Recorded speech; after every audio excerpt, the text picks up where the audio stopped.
scene, unfortunately. But the thing is, like, for me, what really defines psychedelic music is music that sort of takes the listener out of their mind, out of their head. So it's not to say that just because, you know, maybe the newer style of music, this newer sort of progressive, doesn't have the necessarily overly psychedelic elements, you know, like, let's say, some of the darker, faster sort of psytrance, but it's loud and it's more complex than most of the EDM or electro or whatever that you're hearing in mainstream. It's way more complex than that. If you have to ask a mainstream guy to listen to like a prog track, for him that's psytrance.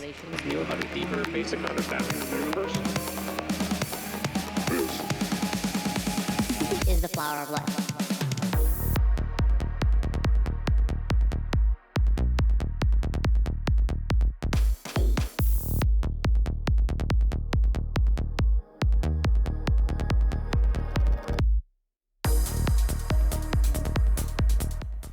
Hello and welcome to the AVG Interviews. My name is Vincent Bailey, and today I'm joined by Daniel. Let me get that second name right. Nathaniel? Yes, believe it or not, it is actually my second name. Okay. My shoot. first and second name rhyme in both the languages I speak. Daniel Nathaniel. Because I went for it. And then people end up thinking it's my surname because they're like, oh, so what's your real name? Daniel Nathaniel. I'm like, no, it's the middle name.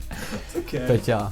So for anyone who's listening or watching who doesn't know, Portal plays a very high energetic progressive psytrance set, and it's often, you'll include some bangers, I'll say that, for the very least. Got it. I would say, like, people usually love the meatiness to your music, you know, that strength, the oomph behind it.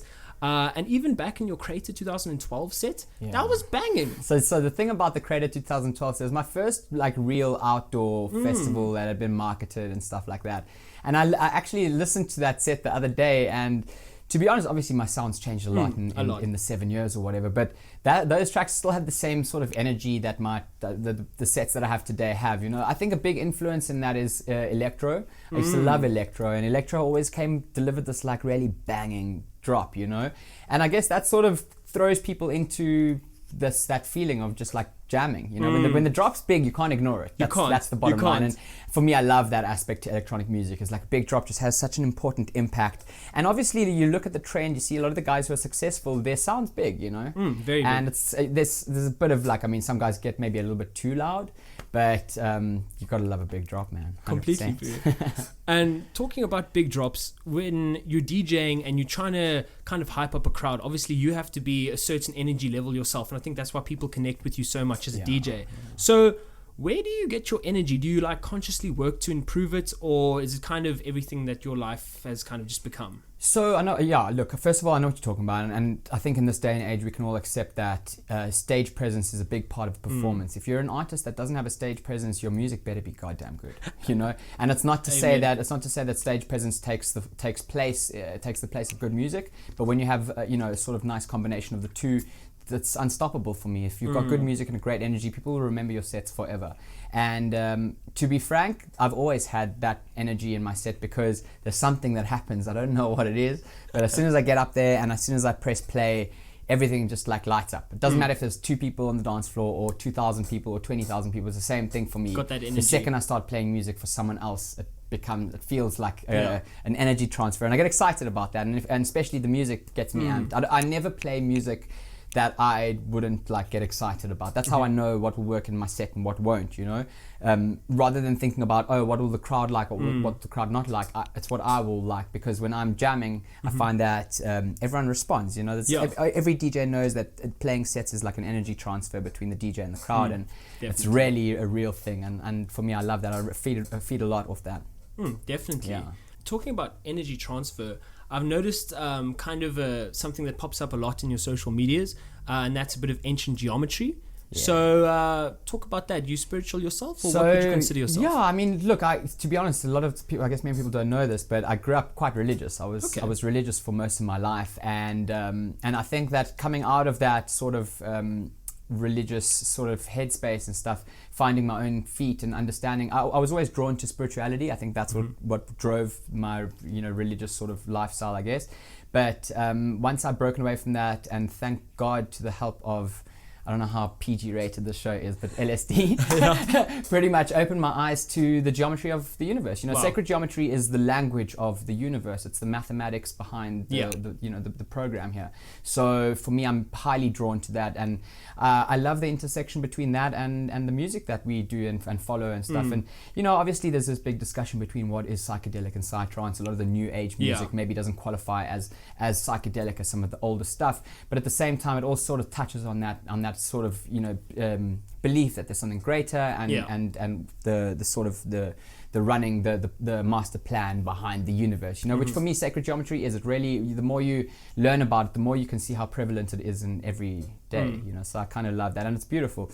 The cool thing about sacred geometry is when you look at it, it's a random fact of the day. Welcome, this is my life. Yeah, go for it. Random facts. When you look at sacred geometry, it actually merges the two hemispheres of the brain quite nicely. It pleases both the mathematical side and the artistic side because it's perfect geometry, you know? And it's biological geometry. So yeah, it's a big inspiration for me. Wow, so to I actually say, didn't know that myself. That's awesome. Yeah. So from all of that, and you're pretty much kind of describing it, but what would you say is the true meaning behind the psychedelic culture? For me, what makes, and I guess it's an age-old conversation in our scene, unfortunately. But the thing is, like, for me, what really defines psychedelic music is music that sort of takes the listener out of their mind, out of their head. So it's not to say that just because, you know, maybe the newer style of music, this newer sort of progressive, doesn't have the necessarily overly psychedelic elements, you know, like let's say some of the darker, faster sort of psytrance, but it's loud. And it's more complex than most of the EDM or electro or whatever that you're hearing in mainstream. It's way more complex than that. If you have to ask a mainstream guy to listen to like a prog track, for him that's psytrance, you know. Yeah. It's not, he doesn't go like, oh, that's not so psychedelic. You know, for him that's psytrance. Exactly. That's what it sounds like. Just so for me, that's the point. You know, if you're going to do something and label it as psychedelic, you've got to do that. You've got to take the person out of their mind, either be it like by dark, squiggly forest sounds that come from another universe, or be it by really big, complex bass drops and sounds and stuff like that. I think it's the intention. Let's say that it's the intention of the artist. If the intention of the artist is to grow big and make money and get famous, his music will never be psychedelic, because that's completely the opposite of psychedelic culture, you know. Whereas if an artist's intention is to deliver something that's mind-boggling, it doesn't matter what the genre is. Exactly. I've heard house music that's psychedelic as so yeah, so you know, I think that's kind of the term, is to take the person outside of their mind. And sometimes I think people get lost in trying to do that, maybe too much, and the music actually becomes something that doesn't make sense anymore. You know, so that's kind of the thing behind psychedelic music for me. You know, I mean, psychedelic rock didn't have a kick drum. You know, or a constant kick drum like that. It was the music itself that kind of delivered that feeling. Exactly. Really making an impression on the people. Exactly, man. 100%. And those people that you're playing to all the time, the crowd, you know, what would you say is the current scene in Cape Town? So look, the thing about Cape Town is that we first of all have one of the most beautiful scenes in the world, both from a natural perspective and the people. We have some of the happiest, easy-go-lucky people in the world, and that makes for an amazing energy on the dance floor, you know. Of course, we've had our, you know, times change, music tastes change, people change. The young kids who were at school 5 years ago in grade 4, 5, 6, 7, whatever, are now 18 and want to enjoy something different to, you know, the 40-year-old Bali or the 50-year-old Bali who's been in the scene before we were born. You know what I mean? Exactly. So there is that a little bit of disparity where I think the scene is just growing into a new phase, a new generation where maybe music taste is a bit different, is a bit more, you know, global in terms of what appeals to the scene. But as far as like our locations, our venue, our weather, our local artists, our local DJs, I promise you can put some of our local boys on any stage in the world and they'll kill it, dude. They'll kill it more than the internationals that are playing there. I mean, and we've seen it, you know, we've all been overseas and seen our boys rip it. And when they bring big acts to play in Cape Town, it's more often than not that the local boys outshine these guys, you know. So I love that about our scene. I love that we've got local selectors who are the top at beautiful venues, playing music for beautiful people. Something to definitely be proud of. Oh, dude, I'm so proud of it. And not only that, when I'm overseas, people love South Africa, you know. 20 years ago, no one knew about a scene in South Africa, a trance scene no less. And now it's like, oh, South Africa, Vortex, Origin Festival. And, you know, they know that. And it's something to be proud of, absolutely. And for the people that get caught up in this silly little ego game of oh, the scene's stuffed or needs to change or whatever and it's dead and all that kind of stuff. That's just silly, because it's what we're sitting on is something beautiful, and even if it's changing, you got to embrace change. You got to just accept change, and if you don't like something, do something about it. Yeah, completely agree with that one, and I think lots of people should move over to that opinion. For me, it's that kind of stuff is so negative, and people don't understand the negative impact it has on a scene, because it creates division that makes it hard to be proud of something. If I like something and you like something and we both like different things, how can we be proud of the same thing? If you know what I mean. So there is that aspect to it. It does get me a little bit down sometimes, but you know what? I think our scene is too beautiful, and there's too many people who don't give rocks about what genre you're playing. They just want to have a good time, and those are the people that will save the game always. They'll always come to save the day, because those are the people that matter. That's the people who DJs make music for anyway. So obviously you would say music is probably your main passion, or definitely one of your passions. Do you have other passions in life? So I do. My other passion in life is, I guess, just learning about. I'm obsessed with knowledge, and sort of like the knowledge that we've forgotten along the way, I guess, and that humanity's forgotten, and collectively as a species we need to remember, and we need to remember it fast. And I get very sort of not caught up, but I love that stuff. It's a rabbit hole that just goes for days, and for me it's important. There's nothing more important than remembering that knowledge at the moment. So I really love that. And again, like you said, I try and incorporate as much as I can into the music and what I do. So yeah, I'd have to say that. I obviously I love getting outdoors. I love the outdoors and travel. Travel's a very big inspiration for me.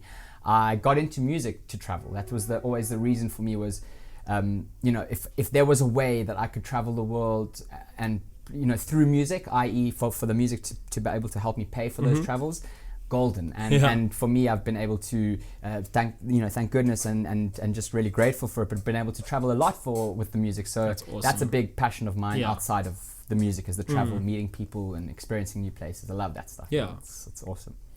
So with the whole tour and everything like that, how's your tour been, first of all? Sure, it's been a long one. The funny thing is about traveling for like gigging and touring and stuff is, from the outside it looks like it's a lot of fun, and I think that from the inside it's sometimes a lot more hectic and tiring than it seems online, let's say. I really like these artists that sort of do stories about the behind the scenes of the tour, where they show how tired you get, and like you just go it's like not all fun 2-3 days no sleep, and it's not because you were on drugs and partying, it's because you've been so like from one to the next, airport. So there's that aspect, but I absolutely love it. There is not a second where I'm not like loving it. There's never, as hard as it gets, like as hectic, as tired and all that, it never gets to the point where I'm like complaining. Let's say, So that's how I know that this is something that for me is like something I could do forever, because if you go through hard times in your work and it's never work for you, then you hit the spot.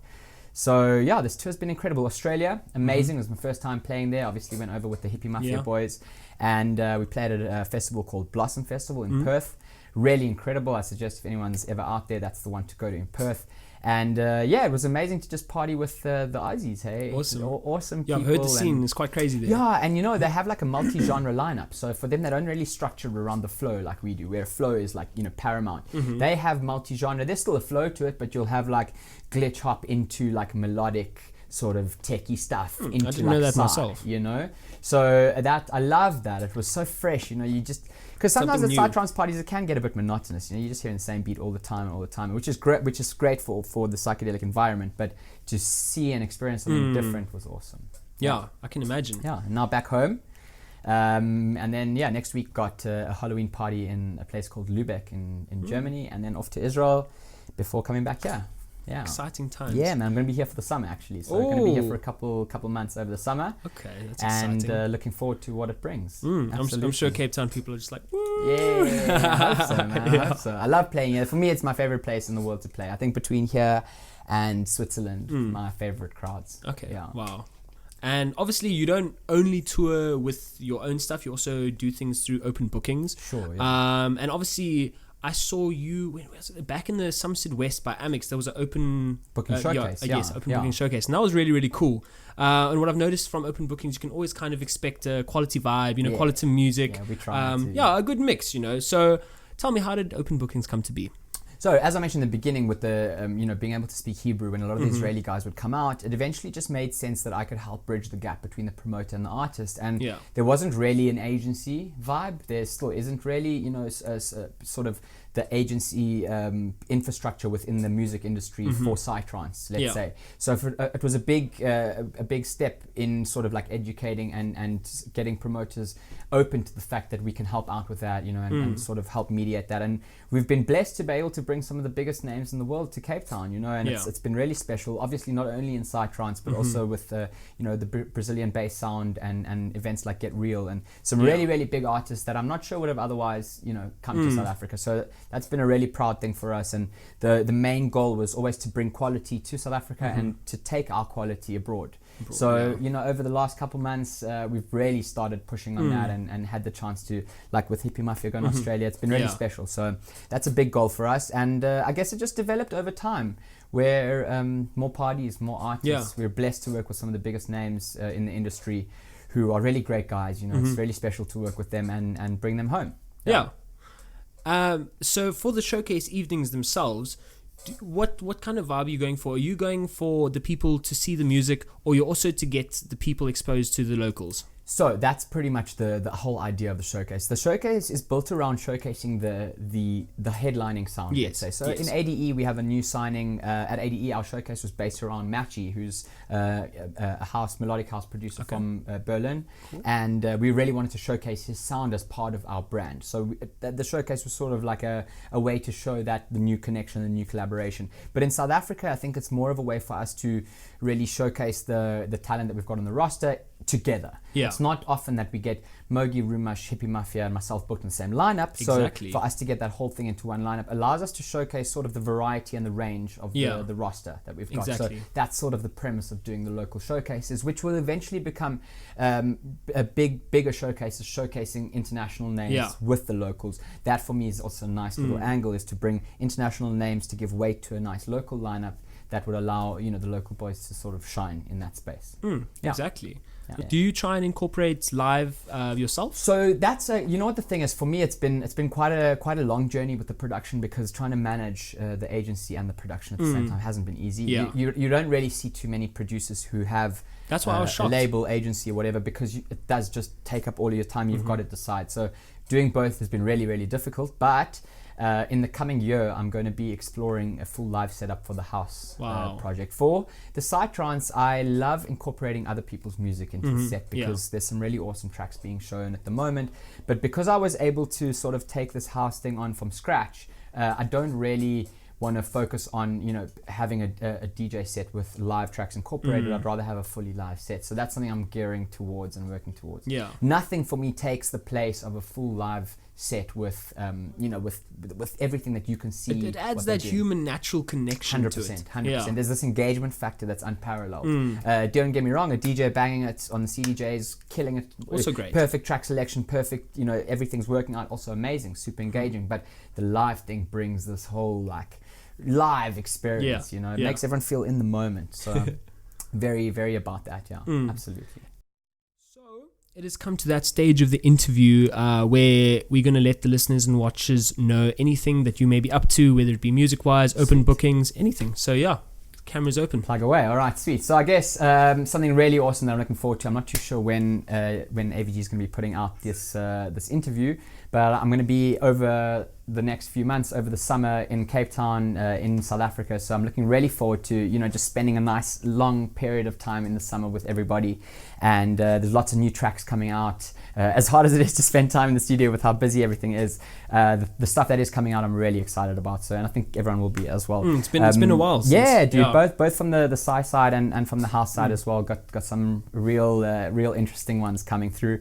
And it's just going to be a pleasure getting to play, over the summer at home again, which is really awesome. I'm looking really forward to that, and got some really awesome news coming soon as well. So there's lots of stuff to look out for, and also especially with some of the internationals that are coming out over the next few months. Wink, nudge, nudge. Some tasties coming out. I'll tell you that much.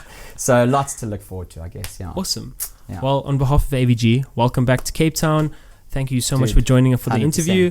And bless for the night further, and also good luck for the event tonight. Thank you very much. Looking forward to it, to doing the showcase. So So it's actually our first showcase in sort of Cape Town. Last time, like you mentioned, was in Somerset West. Exactly. So this is a for first this central side one. of the for this side of the crowd, awesome. Very and exciting thank you very stuff. much for having me. It's been awesome. I love working with people that do some really interesting questions and stuff like that. So No nice. worries. Thank you very much. Bless. Lekker. And with that.